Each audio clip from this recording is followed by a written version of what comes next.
आज मैं आपको महाभारत का एक ऐसा प्रसंग सुनाने जा रहा हूं जिसे अगर आपने ध्यान से सुन लिया तो न केवल आपकी बुद्धि चकित रह जाएगी बल्कि आप भारतीय संस्कृति की एक गहरी सीख भी अपने जीवन में उतार लेंगे।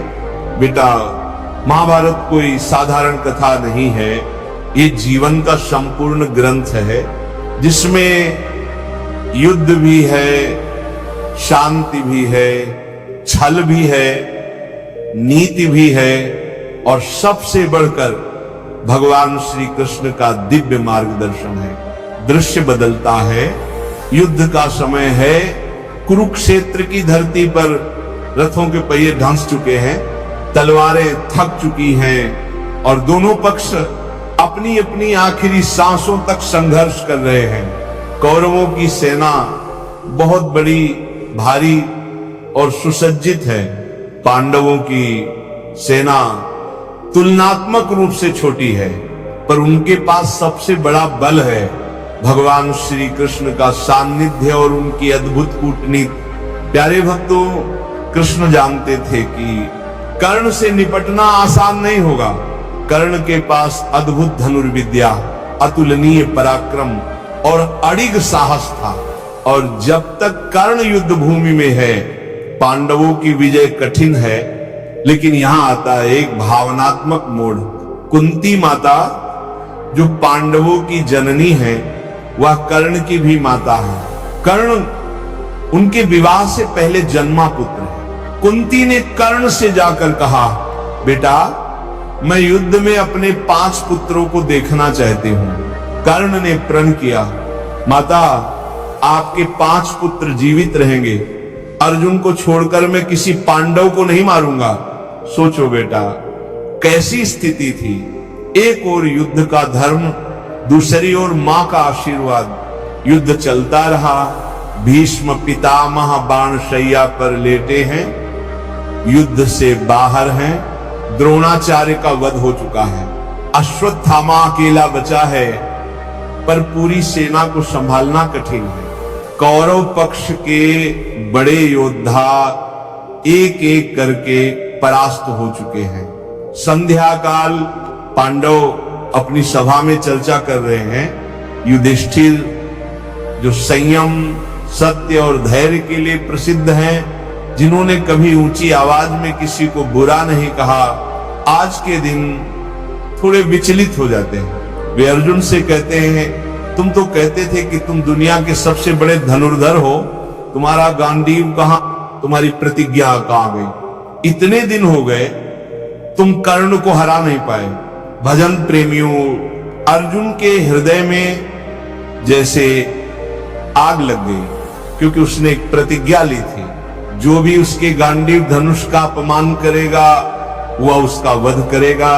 और यहां अपमान करने वाला कोई साधारण व्यक्ति नहीं, बल्कि उसका बड़ा भाई है जो पिता के समान है। अब समस्या खड़ी हो गई, अगर अर्जुन प्रतिज्ञा निभाए तो धर्म भ्रष्ट होगा, क्योंकि बड़े भाई की हत्या पाप है। अगर प्रतिज्ञा ना निभाए तो अपने वचन का उल्लंघन होगा।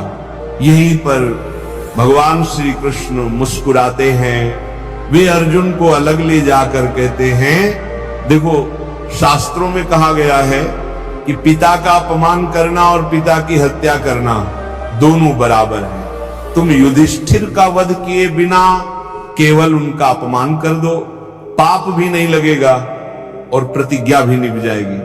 अर्जुन को यह उपाय ठीक लगा। वह सभा में लौटता है और कहता है, भाई जिस दिन आपने जुए में सब कुछ दांव पर लगाया, उसी दिन से ये सब अनर्थ शुरू हुआ। राज्य गया, हमें वनवास मिला, द्रौपदी का अपमान हुआ, ये सब आपकी ही गलती थी। सज्जनों, युधिष्ठिर चुप हो गए, बात पूरी हुई। अर्जुन की प्रतिज्ञा निभ गई। कृष्ण ने इशारा किया, बस अब शांत हो गया। लेकिन प्यारे भक्तों, अब अर्जुन का मन ग्लानि से भर गया। सोचा, मैंने अपने बड़े भाई का अपमान किया, जो पिता के समान है, यह भी तो पिता की हत्या के समान है। अब मुझे आत्महत्या करनी होगी। अर्जुन ने तो चिता तक तैयार कर ली। फिर भगवान श्री कृष्ण ने दूसरा उपाय बताया। बोले, अर्जुन, शास्त्रों में एक और बात कही गई है, आत्म प्रशंसा करना आत्महत्या के बराबर है, इसीलिए तुम अपनी तारीफ कर लो, तुम्हारी आत्महत्या पूरी हो जाएगी। और अर्जुन ने अपनी वीरता, धनुर्विद्या और युद्ध कौशल की प्रशंसा की और इस प्रकार संकट टल गया। भाई बहनों, ये प्रसंग केवल मनोरंजन नहीं है, ये भारतीय संस्कृति के गहरे सिद्धांत को बताता है। आत्म प्रशंसा सबसे बड़ा पतन है। हमारे यहां कहा गया है, जो सचमुच महान होता है वो अपनी बड़ाई नहीं करता। एक ही बात था, रहीम कहते, रहीमन हीरा कब कहे लाख टका मेरो मोल। हीरा कभी खुद नहीं कहता कि मैं लाखों का हूं। तुलसीदास जी, जिन्होंने रामचरितमानस जैसा अमर महाकाव्य लिखा, वे कहते हैं, कवित विवेक एक न मोरे, सत्य कहो लिखी कागद कोरे। अर्थात मेरे पास कविता का विवेक नहीं, बस जो सत्य है वही कोरे कागज पर लिख देता हूं। कबीरदास जी कहते हैं, तुम जिन जान्यु गीति है वह निज ब्रह्म विचार। जिसे तुम मेरी कविता समझते हो वह तो मेरे प्रभु का विचार है, मैं कुछ भी नहीं। प्यारे भक्तों, आज का यह प्रसंग हमें यही सिखाता है, प्रतिज्ञा निभाने में विवेक होना चाहिए। संकट कितना भी बड़ा हो, धैर्य और बुद्धि से उसका समाधान निकाला जा सकता है। और सच्चे बड़प्पन का चिन्ह है विनम्रता। बेटा, अगर तुम्हारे अंदर योग्यता है तो लोग स्वयं पहचान लेंगे। अपने बारे में बड़े बड़े दावे करने की जरूरत नहीं। जो जितना बड़ा होता है वह उतना ही शांत, उतना ही नम्र होता है।